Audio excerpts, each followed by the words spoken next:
você tem que ter o teleatendimento que vai permitir que as pessoas... Porque pensa assim, nesse instante deve ter um médico parado lá no Rio Grande do Sul. E nesse instante aqui em São Paulo tem um monte de gente numa fila para um exame de, sei lá, cardiologista.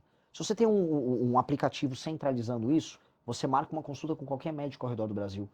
Por aqui, por telemedicina, por teleatendimento. Então, quando você faz uma política com a estratégia de saúde da família, acompanhando as pessoas, e paralelamente você marca as consultas por teleatendimento com médicos ao redor do Brasil, esse erro, vamos dizer, de uma hora tem indisponibilidade, em alguns lugares tem muita disponibilidade, começa a ser equilibrado via teleatendimento. A gente começa a recalibrar o sistema para você diminuir a fila nas consultas. Isso tem um efeito enorme. E aí, para mim, o que vem a ser a joia da coroa, o uso de inteligência artificial e o uso de machine learning via prontuário único. Nós vamos lançar uma coisa que vai chamar o pronto, que é o prontuário único de todos os atendimentos que a pessoa teve. Com esse prontuário único, ou seja, a pessoa foi atendida num posto de saúde, foi num BS, fez um exame, fica a base de dados dele toda lá. Esta base de dados, ela é revisitada regularmente por inteligência artificial, que vai pegar os padrões no atendimento e avisar, olha, essa pessoa aqui, ela tem uma alta probabilidade de desenvolver diabetes. Então, o agente de saúde, ele já sabe na região dele que aquela dona de casa vai desenvolver diabetes. O que eu posso fazer para evitar que ela tenha diabetes? Aquela pessoa começa a ter uma política para evitar isso. Por quê? Porque no fim disso significa não só que a vida dela melhora, tem um aspecto humano, mas tem um aspecto financeiro. Vai gastar menos, muito menos o Estado. Se você evita que a pessoa vá para uma mesa de cirurgia, que a pessoa vá para um tratamento de uma doença crônica, você consegue mitigar gastos que são gigantescos no SUS. Então, o que a inteligência artificial vai fazer é colossal. Você já pensou em remanejamento de estoques? Por exemplo, olha, eu vou precisar de determinados estoques para malária, remédio para malária na região norte. Nessa aqui está tendo um surto, então tem que ter estoques para cá, tem que ter estoque para lá. Você remaneja estoques de medicamentos, médicos, fluxo de envio de técnicos para determinadas regiões. Então você consegue fazer com que o sistema opere melhor, atenda melhor determinados gargalos. O que a gente vai economizar dinheiro, melhor de atendimento com essa medida, assim, é uma revolução. A grande revolução técnica de gestão do nosso governo é uma revolução na saúde. Alguns países estão focando nisso, especialmente os países que têm sistemas centralizados como o Brasil, que vem ser a Inglaterra, uma China em alguma medida, e El Salvador fez. Vamos falar do Bukele de El Salvador na parte de segurança. Vejam o plano dele de saúde, fez junto com o Google. É maravilhoso. Interessante. Indo para a economia, você já falou aqui na entrevista, você acha que depois de passada a eleição vem uma grave crise por aí? A gente já está na grave crise, né? A expectativa dos juros futuro é só de subida. A gente está tendo um surto de recuperações judiciais agora. A gente está tendo. A inflação continua subindo, por isso que estão subindo os juros, porque a inflação está aumentando. Contas públicas indo para uma trajetória de dominância fiscal. Naturalmente, eu ganhando a eleição, dado que eu já tenho um plano econômico muito agressivo para resolver a questão fiscal no Brasil, você muda o clima do mercado, mas o mercado, né, e os investidores nacionais e internacionais vão querer ver ações concretas. E quais são essas ações concretas? Essa reforma fiscal poderosa que vai colocar déficit nominal zero no Brasil. Um déficit nominal zero, com uma PEC que vai economizar 3,3 trilhões em 10 anos, a gente fala em colocar as contas públicas em ordem. E aí você passa a ter um fluxo maior de capital está sendo trazido para cá, a curva de juros caindo, você tem um efeito de crescimento econômico, com juros menores você consegue, as pessoas contraem dívidas, o investimento aumenta, tiram dinheiro da renda fixa, bota dinheiro em investimento, bota dinheiro na bolsa como um todo.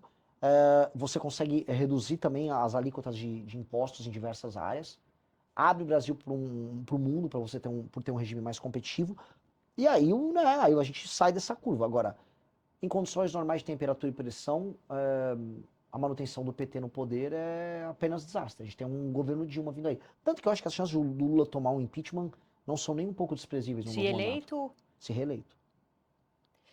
você falou de reformas, além reforma da Previdência, reforma também de benefícios sociais, tudo teria que Tudo. entrar no pacote. Tudo. Bolsa Família. Também. Passar pente fino no Bolsa Família. E eu tenho uma política do Bolsa Família para municípios não sustentáveis. Eu vou fazer frentes de trabalho nesses lugares. Frentes de trabalho urgentes. Eu vou dar um exemplo, cara.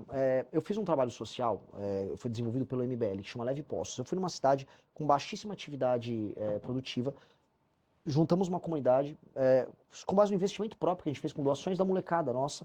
A gente terraplanou, fez um poço, extraiu água de lá, e começou a plantar. Tá plantando agora coentro, plantando cheiro verde, porque nasce rápido e você consegue vender rápido. A gente já arrumou os clientes e aquela comunidade começa a se tornar autossustentável só produzindo na terra ao redor dela. A primeira coisa fácil para você gerar emprego simples, que tem uma mão de obra intensiva, é trabalhar com o que se chama de cinturão verde, que são os hortifrutos. Produto tomate, cebolinha, alface, couve, coentro, jiló. Nós temos que fazer essas frentes junto com o agro e frentes envolvendo infraestrutura em municípios que estão tomados por Bolsa Família. Urgente. Nós temos que recuperar a autoestima dessas pessoas e a cultura de trabalho delas que está sendo abandonada. Hoje, um menino ou uma menina, no interior sei lá, do Ceará, a perspectiva dele é receber um benefício e talvez arrumar um bico. Mas você acha que essas pessoas, os beneficiados, também têm a mesma vontade? Precisam, vão ter. Se não tiver, vou fazer ter. É o seguinte, se você não aceitar trabalhar da frente de trabalho, você não vai receber o seu benefício. Você vai Ponto. condicionar, Lógico, porque hoje é algo contrário até, né? Se você lógico. tiver renda, você não recebe. Assim, onde há emprego e a possibilidade de emprego, porque eu tô falando agora de lugares que não há emprego. Eu tô sendo, como é que eu posso colocar? A gente tem que ser muito humano para entender. O interiorzão do Nordeste não tem atividade econômica. Não existe. Você sai de uma cidade para outra no Rio Grande do Norte, não tem caminhão passando. O que quer dizer isso? Não tem atividade econômica, não tem circulação de mercadoria. Você chega numa quarta-feira à tarde, numa cidadezinha de 3 mil habitantes no Rio Grande do Norte, tá um sujeito da minha idade parado numa cadeira, assim, na frente da casa dele, assim, ó, olhando pro vento. Isso não é vida. Então, há o lance, assim, pô, o cara recebeu o Bolsa Família e não quer trabalhar. Muitos casos assim, agro e comércio se ressentem demais. Dito isso, também tem a ausência de atividade econômica. Então, nós temos que começar a apertar essas cidades a terem atividade econômica.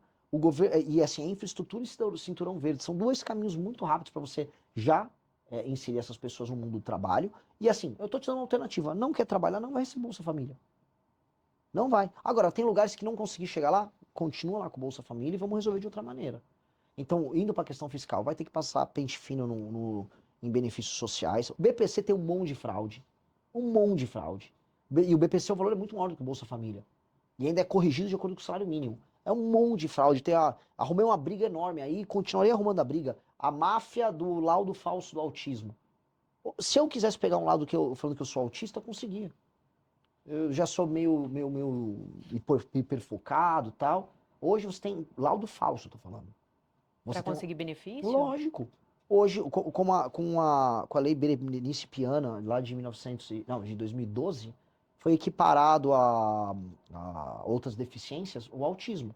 Então, uma pessoa que é deficiente, por exemplo, pode perder uma perna, perder os movimentos, ela não paga imposto na hora de comprar um carro. Faz sentido, aquela pessoa, né, é todo um esforço que ela tem para ter aquele carro. Aí um autista, nível 1, que consegue um laudo malandro e não paga imposto para comprar. Pô, isso é injusto. Com todo mundo na cadeia. A começar pela pessoa que tem uma deficiência e fica na fila para conseguir o benefício que ela merece, porque uma pessoa, conseguiu um laudo do autismo, aí põe aquele colarzinho, fica se fingindo de deficiente para obter benefício. Não tô falando que todo autista faz isso. Tem pessoas que são autistas que eventualmente precisam do benefício. Agora, tem milhares e milhares de malandros que estão pegando o benefício Você com base nisso. estabelecer critérios ou Óbvio. gravidade Vou de... passar o pente fino. Assim, se a pessoa ela não está inviabilizada, no sentido que ela precisa de suporte de outras pessoas para poder fazer as suas atividades básicas, ela não vai receber benefício. Não vai. Eu sou meio tímido. Tem uns influenciadores, eu juro pra você, eu dá raiva. Porque tem uns influenciadores, assim, famosos. Tem um menino, o Yuji, um japonesinho. Eu sou autista nível 1. Oh, calma aí, cara. Você é um autor, apresentador de TV, ganha bem pra caramba e não quer pagar imposto? Toma banho, cara, sabe? Vamos parar com essa... Isso é tiração de sarro com as pessoas. Isso é tiração de sarro com autistas que precisam, com mães de autista que, pô, a vida dela é um inferno. Essa pessoa precisa de um benefício que ela não consegue trabalhar para sustentar. Então, pô, a mãe do autista real precisa, o malandro não. Isso dá uma raiva. Porque são, assim, o brasileiro encontra brechas para fazer a malandragem dele. E isso está custando muitos bilhões.